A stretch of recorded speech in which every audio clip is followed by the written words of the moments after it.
we're getting dangerously close to the endgame, which means it's time to do cleanup of stuff. Don't worry, I'm going to be glossing over most of this, like when I had to go and hunt down like 10 different traders that I'd missed.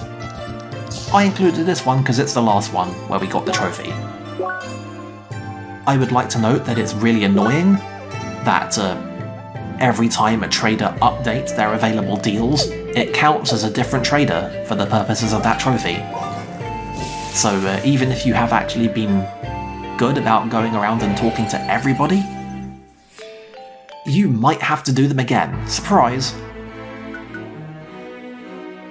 Speaking of trophies, here's a fairly infamous one.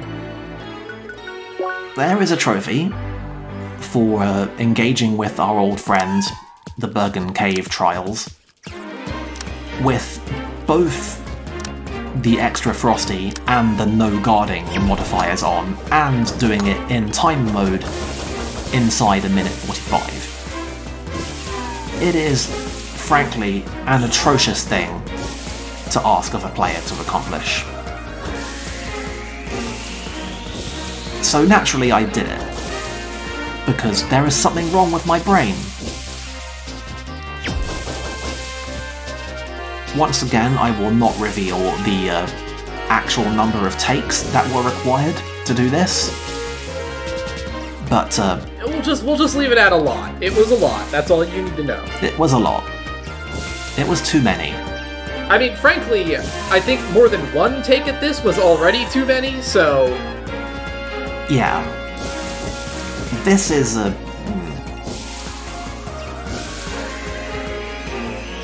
it says something that they didn't really ever re-attempt any further quests of this kind. But stay tuned for the DLC over the course of the game. Because I think they realised that it was just maybe a bit much.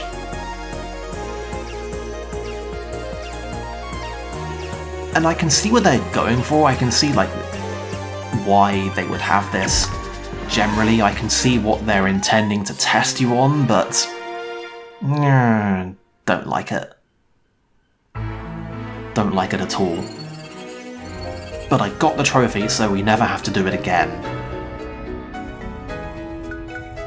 Additionally, there is a trophy for the spider pit.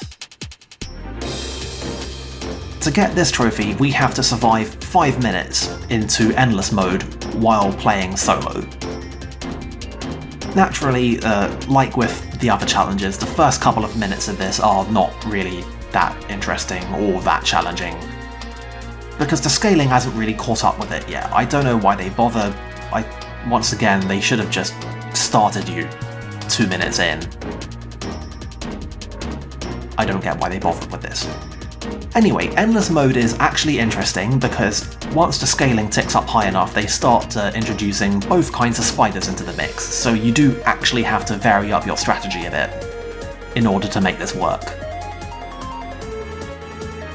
Consequently, because you can't just delete everything on demand with the timely Mjolnir, this does actually get kind of nuts. And this is actually a challenge, and I love it. This is video games, I can't object to this, this is good. I'm a fan. What more can I say?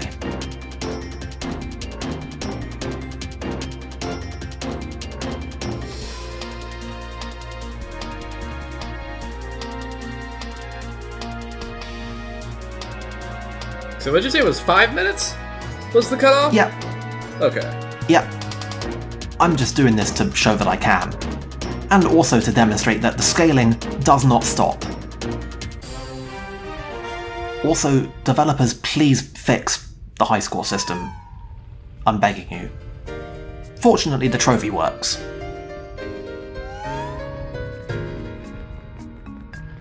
That probably is considered to be considerably more mission critical. Finally, there's some new arena cups that get unlocked once you hit chapter 10. Mostly these involve fighting a lot of bosses again. It's still pretty good. at least the action is. I still vehemently dislike the arena scoring system, but what are you gonna do? Also, the boss rush cuts have a new, unique piece of music, which I am pretty happy with. It's got that manic Sonic Adventure energy that I love.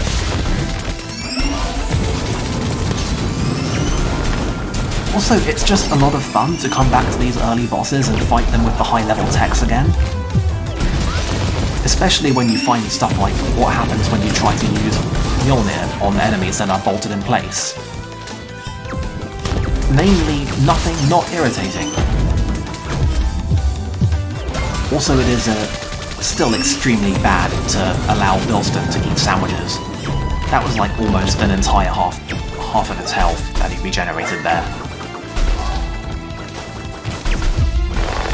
It's a bad time.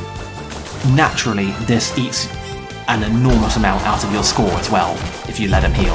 There's just a general enemy healing category, and if it's not 0, you're probably not getting a gold, sorry.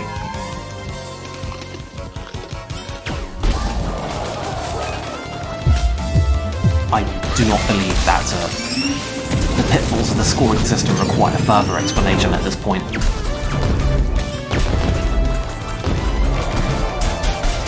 Anyway, all that nonsense aside, I do actually like the arena as a conceit. These cups are fun to do. They're just not that interesting to try and get the high scores on. It's just... And I don't know how I feel about both of those things taken together, even though I know exactly how I feel about each of them individually.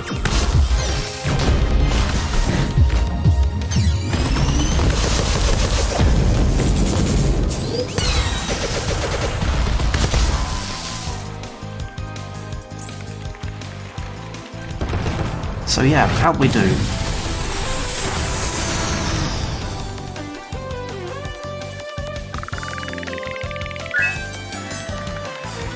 Yeah, thanks game.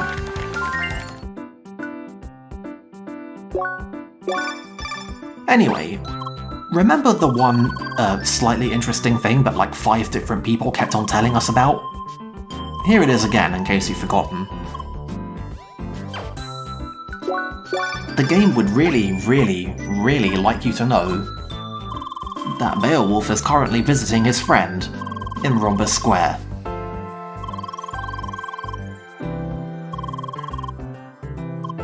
The game does not beat you over the head at this point with the fact that it has already told you who this friend is and why it is very much in our interest that we should go and talk to him. But it makes enough of a point of saying that you should go and talk to him that you're probably gonna do it anyway. But just saying, this does not come out of nowhere. The groundwork has been laid.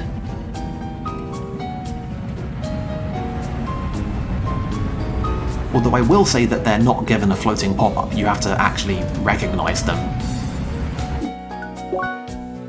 Which is faintly mad.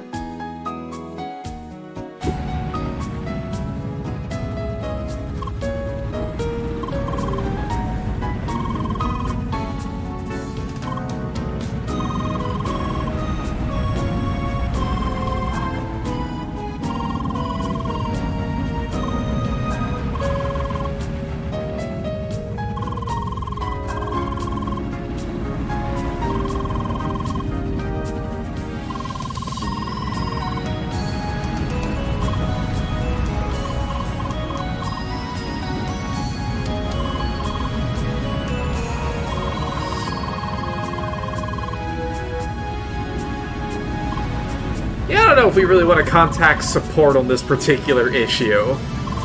Yeah. Feel like they might take a special interest in our case.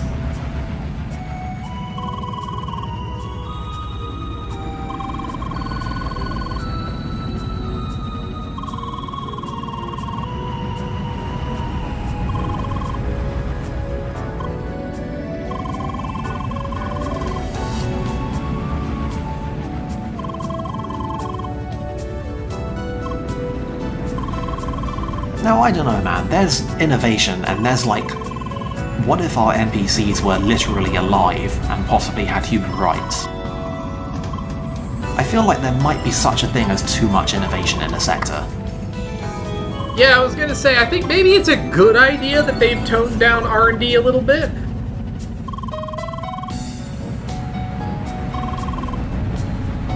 That said, though,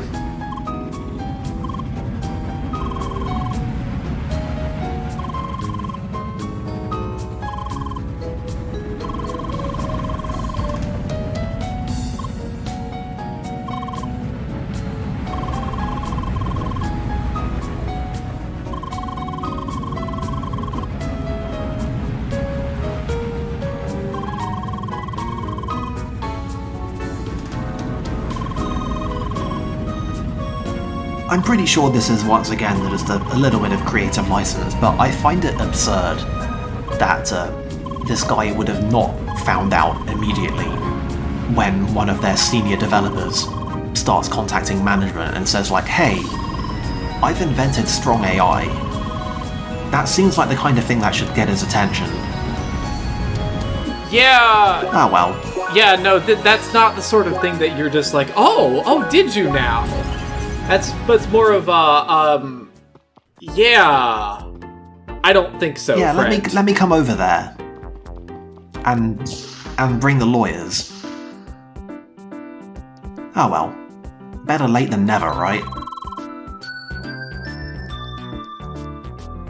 Unfortunately, this die is kind of already cast, so maybe we can get him on board in retrospect.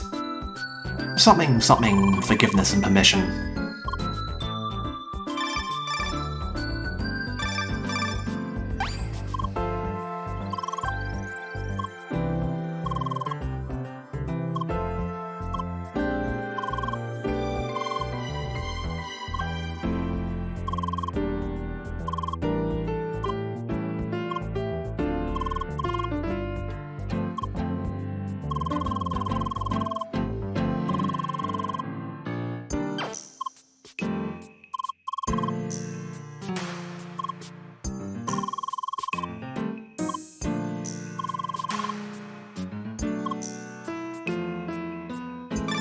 Man, I know all about dreading phone calls, but this is something else.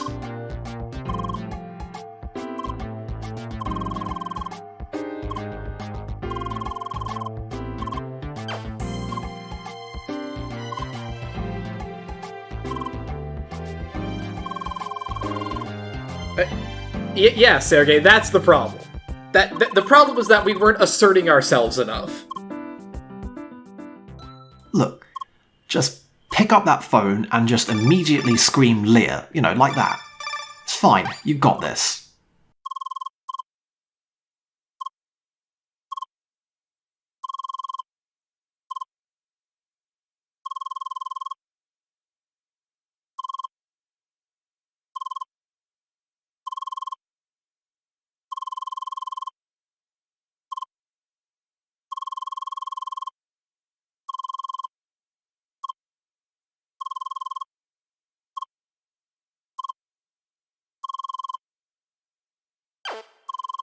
See? The right screaming at the right time makes all the difference.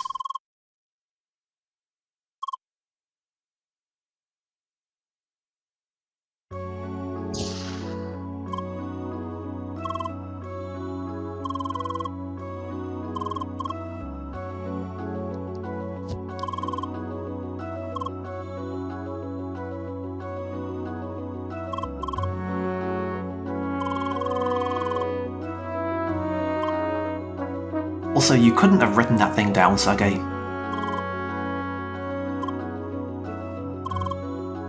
Well, I guess it's time to rip this band-aid off.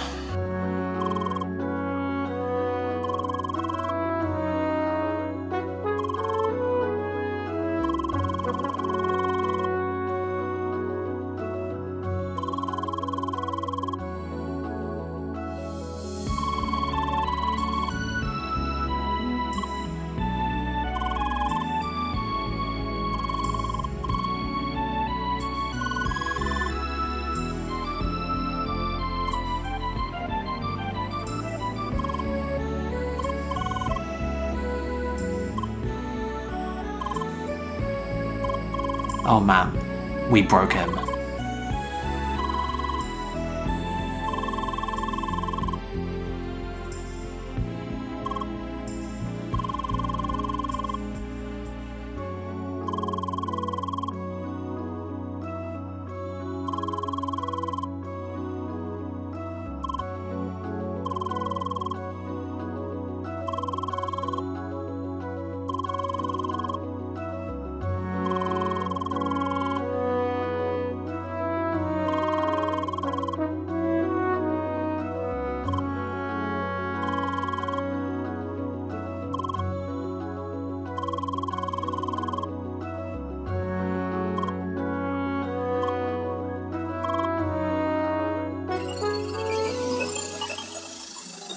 So I can see why this happens, but I think it's kind of a shame that they did this little break, and they didn't give us a dream in the interim. Kind of breaks the pattern a little bit.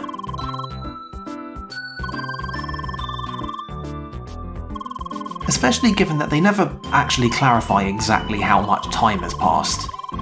Because, you know, apparently there's a whole bunch of conversations have been happening while we were out for a split second. I mean, I suspect it can't have been much time. I mean, about as long as it takes to have one decently long conversation to explain what the fuck. I mean, I gotta admit, if I was Ivan and my friend called me up and said like, hey, do you want to meet an actual AI? I might have cleared my schedule. Anyway, let's go and talk to him, I guess.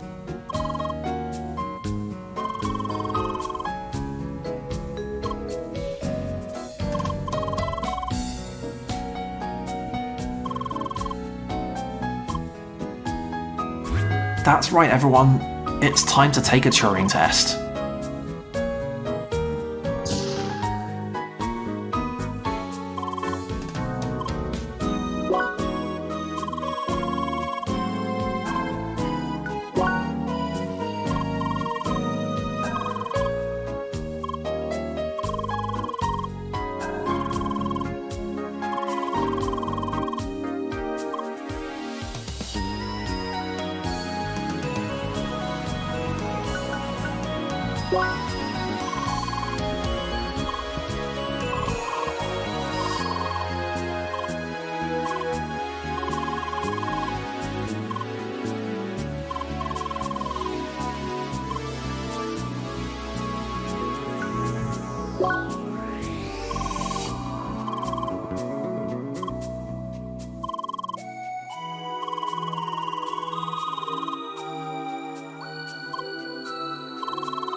So I suppose I should clarify, you can fail this, and unlike other things in the game that you can fail, like the quiz to join the guild, you don't get to just continue retrying. You can actually fail this.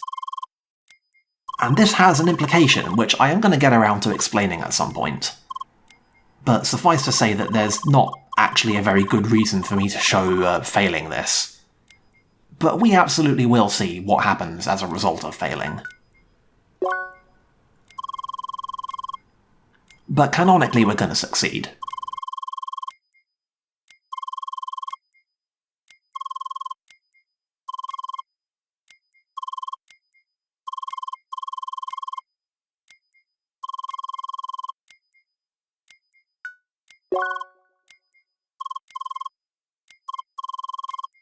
Yeah, guess what? We understand tact. I mean, in theory we do. Leah herself has no interest in being tactful to anybody.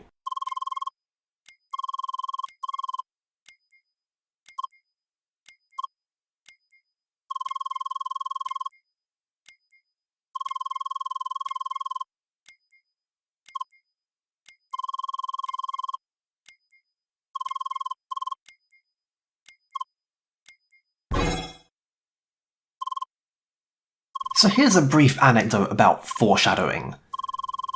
The game has done this kind of conversation presentation a couple times. From the very beginning, actually, in which it does this effect and everything freezes, and we have a conversation with somebody.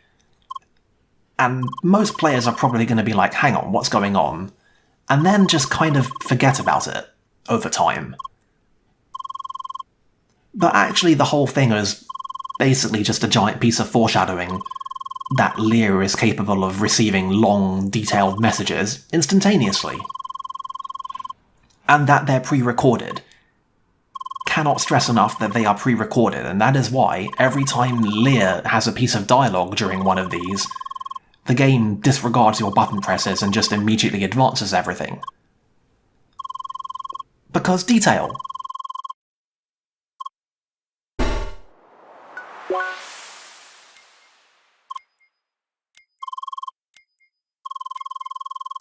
Anyway, the reason that there is a ticking clock in the background of this screen is because you actually are timed in that dialogue. It's slowed down, so you don't literally have to answer immediately, but... just saying.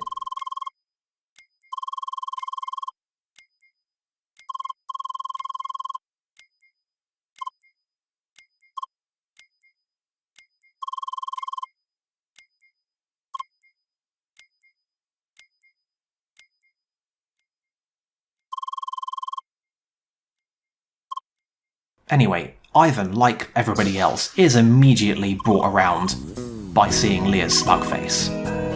It is a power move.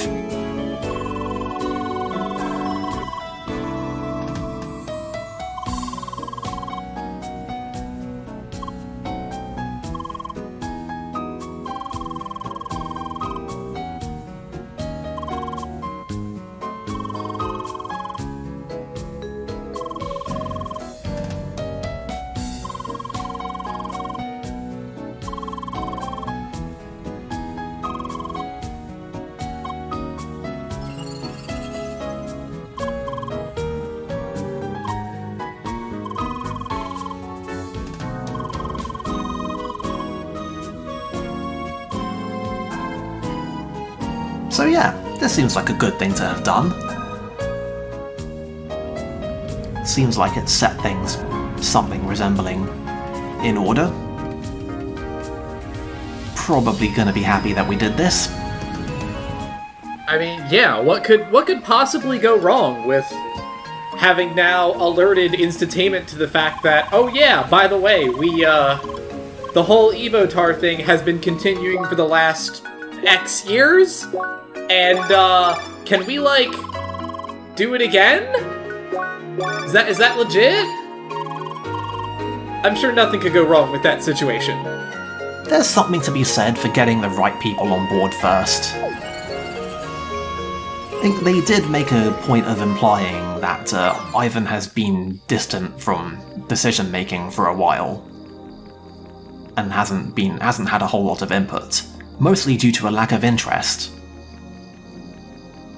So there's something to be said for making sure that, you know, the guy who is the most primed to be sympathetic is on board from the beginning. It's like pitching your thesis to the right supervisor. It's all tactical delivery. It makes a difference.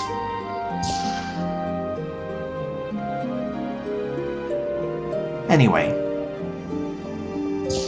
let's go and get this ball rolling. This, by the way, is a pretty big point of no return. The game doesn't have a hard point of no return. Like, you will be able to do a pretty video games implementation of returning to the start of the final chapter. But once you pass this point, you are going to the ending.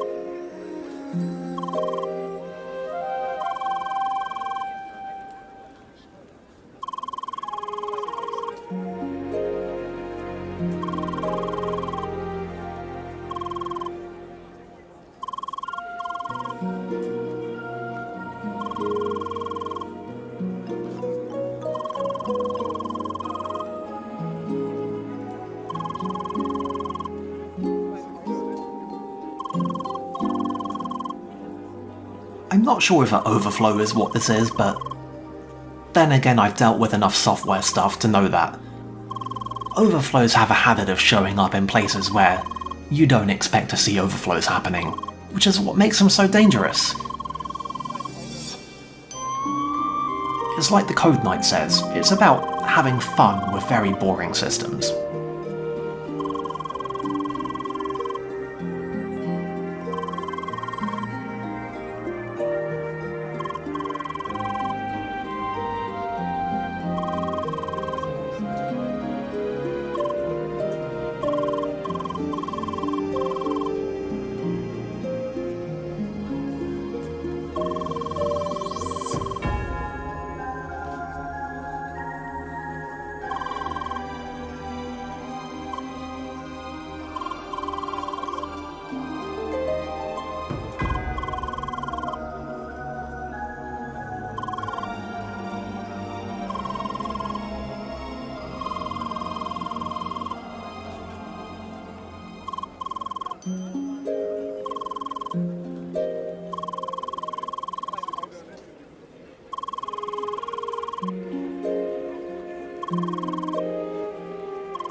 Oh, hang on, did you say other players?